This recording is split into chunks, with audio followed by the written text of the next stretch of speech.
Homemade cake কেন নেবেন? আসুন দেখাচ্ছি আপনাদের। এই তো একটা কেক ডেকোরেশন করার আগে শুধু ক্রাম কোটিংয়েই হয়ে গেছে 551। আর এটা যখন আমি ক্রিম দিয়ে পুরোপুরি ডেকোরেশন করে নেব তখন এর ওজন কত হতে পারে আপনারাই দেখে নিন। এই তো ডেকোরেশনের পরে এর ওজন হয়েছে 656 গ্রাম। কেকের ক্ষেত্রে 1 পাউন্ড কেকের ওজন হয় 450 গ্রাম। আর আমার ডেলিভারি দেওয়া এই কেকের ওজন ছিল 655 গ্রাম। 1 পাউন্ডের একটা কেক যদি 655 গ্রাম হয় তাহলে প্রায় 1.5 পাউন্ডের মতো ওজন হয়ে গেছে।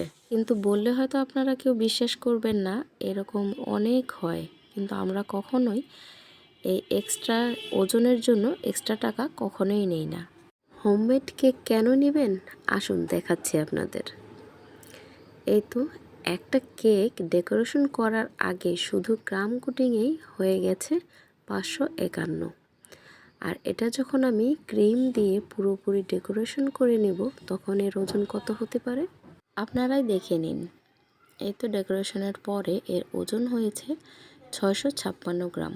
কেকের ক্ষেত্রে 1 পাউন্ড কেকের ওজন হয় 450 গ্রাম।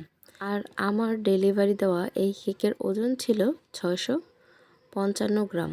1 পাউন্ডের একটা কেক যদি 655 গ্রাম হয় তাহলে প্রায় 1.5 পাউন্ডের মতো ওজন হয়ে গেছে। কিন্তু বললে হয়তো আপনারা কেউ বিশ্বাস করবেন না, এরকম অনেক হয়। কিন্তু আমরা কখনোই এই এক্সট্রা ওজনের জন্য এক্সট্রা টাকা কখনোই নেই না।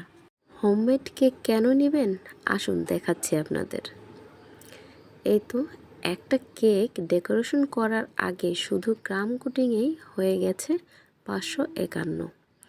আর এটা যখন আমি ক্রিম দিয়ে পুরোপুরি ডেকোরেশন করে নেব তখন এর ওজন কত হতে পারে আপনারাই দেখে নিন। এই তো ডেকোরেশনের পরে এর ওজন হয়েছে 656 গ্রাম। কেকের ক্ষেত্রে 1 পাউন্ড কেকের ওজন হয় 450 গ্রাম। আর আমার ডেলিভারি দেওয়া এই কেকের ওজন ছিল 655 গ্রাম।